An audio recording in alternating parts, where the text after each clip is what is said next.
Let's bring in our headliner. Former Congressman Trey Gowdy is a Fox News contributor. Trey, good morning to you. Appreciate your time this morning.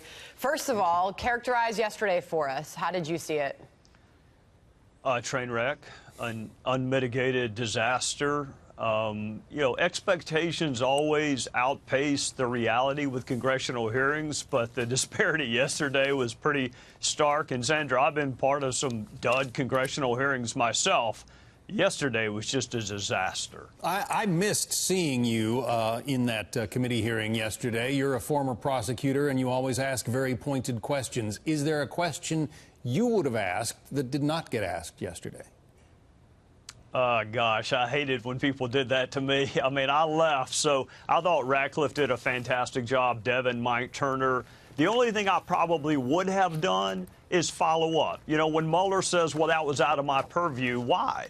I mean, how in the world can a meeting that took place the day before Trump Tower and the day after Trump Tower, how can those meetings be outside your purview, but Trump Tower be in your purview? And I thought Johnny did a great job on the exoneration. So did Mike Turner, but I would have beaten the hell out of that exoneration. There's no prosecutor in the country that's ever set out to exonerate someone else. So follow up, but in terms of the original questions, I thought the Republicans were really well prepared. We are looking live in Washington right now. Nancy Pelosi is set to speak to reporters, Trey. As we now know, Democrats have to decide what is the future? What course will they take? She's expected to talk about the first 200 days of the new Congress. Obviously, Robert Mueller and yesterday's hearings could come up. We'll be listening for that. But how do Democrats proceed, Trey?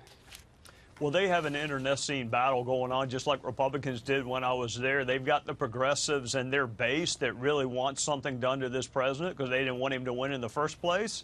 And then you got Pelosi that I think politically understands the dumbest thing they can do going into 2020 is waste more time on an investigation that most Americans think is unwarranted. So she's got a leadership crisis. I will give this to the Democrats. They usually squabble more in private, whereas Republicans like to fight in public. But this internecine battle is spilling out into the public, and she's got a problem on her hands. One of the bedrock principles of the American legal system is that you are innocent until proven guilty. And this whole question about Robert Mueller saying he was unable to exonerate the president, that was not his mission, was it? The president, like every other American, is considered innocent until proven guilty beyond a reasonable doubt.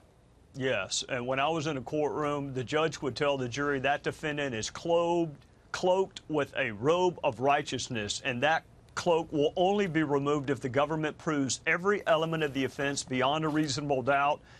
You are presumed innocent unless something else happens. You have no duty to prove your own innocence. In fact, you can't prove your own innocence. And then you factor into this, John, that 60 Democrats wanted to impeach President Trump before Mueller said a single solitary word in his report. I mean, how would you react if you were accused of a crime for which you could be hanged?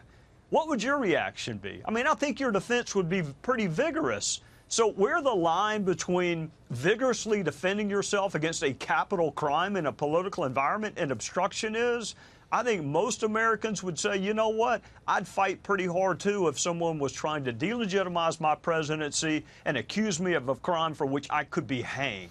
Well, the president spoke as he was leaving the White House yesterday and characterized this as a win for him and his presidency, a win for the country.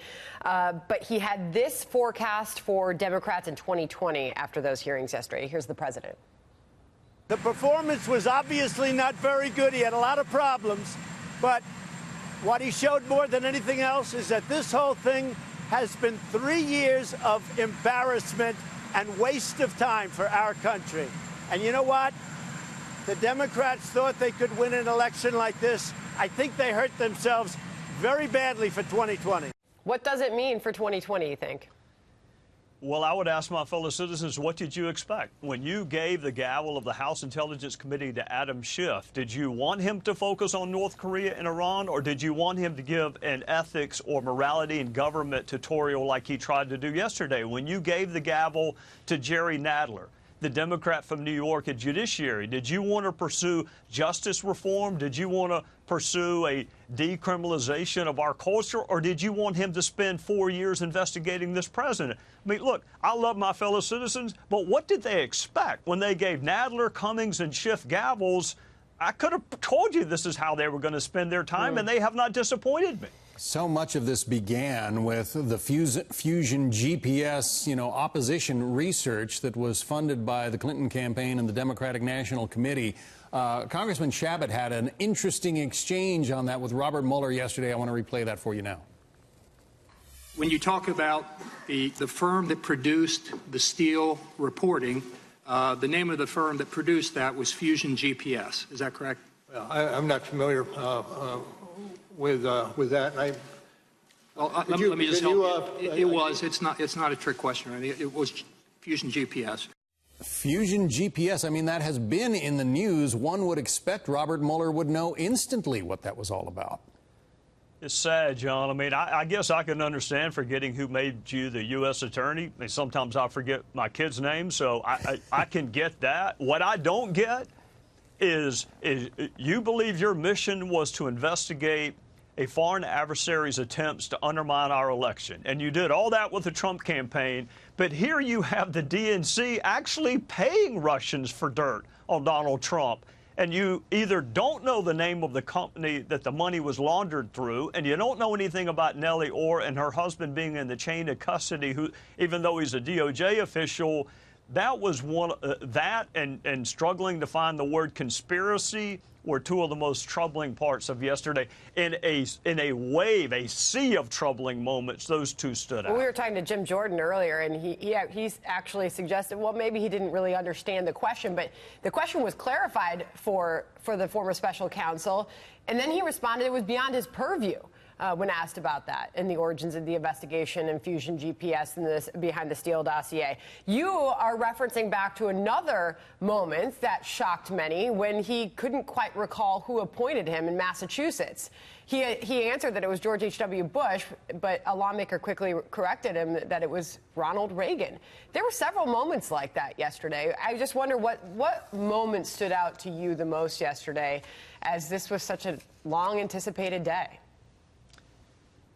Those stood out, obviously. Fusion GPS, Christopher Steele, his inability to handle the exoneration questions, his inability to explain how this can be in my purview, but this is not, even though to most Americans it's the exact same fact pattern, whether or not Russia tried to interfere with our election. Sandra, the reason I think it's important is I don't think anybody in the world thinks Bob Mueller interviewed those witnesses, and I don't think anybody thinks he wrote the report. So the question then becomes, well, who did? And that involves the bias narrative. I didn't hear a ton of questions about bias yesterday, but some. You got rid of Peter Strzok because of what you believe to be a perception of bias, but yet you kept people who showed up at a victory party for Hillary Clinton and otherwise donated to her campaign. How much bias is okay when you're investigating the leader of the free world? Right. I mean, Strzok was a bridge too far, but Weissman and the others, apparently he was okay with that. That was my question. There were, the preponderance of the attorneys that worked for him had donated to Democratic campaigns and causes, and yet he defended their integrity. Can you be both? Well, I mean, it is possible. I've got Democrat friends that I would not hesitate to let judge me. But this has always been more of a political investigation than a real criminal justice investigation. And the reason you know that is 60 Democrats have imposed the political death penalty on Donald Trump before Bob Mueller said a single solitary word. How would you like them to be on your jury? I mean, the case hasn't even been called yet. The evidence hasn't been presented, and yet you have already concluded that he should get what is tantamount to the political death penalty, which is impeachment. So this has always been more about politics than the criminal justice system. But we know that Republicans went into these hearings yesterday with the goal of digging deeper into the origins of this investigation and how it began in the first place, Trey. We were just talking to Jim Jordan, and he's just retweeted this piece in The Hill that Bill Barr and John Durham's investigation is already looking into Joseph Mifsud. He says they are going to get to the truth. Manage our expectations. Do they get answers? Look, I love Jimmy. Jimmy did a great job yesterday. Republicans usually set the bar so high that when we don't meet it, the media narrative then becomes, Republicans don't deliver on their promises. Just promise a fair investigation that goes wherever the facts take us. Confidence in Durham, confidence in Horowitz, but don't predict what they're going to find. I mean, that's what we got upset with Comey about, right? I mean, Comey made up his mind before he even interviewed Hillary Clinton. Republicans don't need to do the same thing. Let these two folks do their job, and then let's kind of process what they find. But let's don't predict what they're going to find, because I don't know. Trey Gowdy, great to have you on this morning. Thank you. Yes, ma'am. Thank you.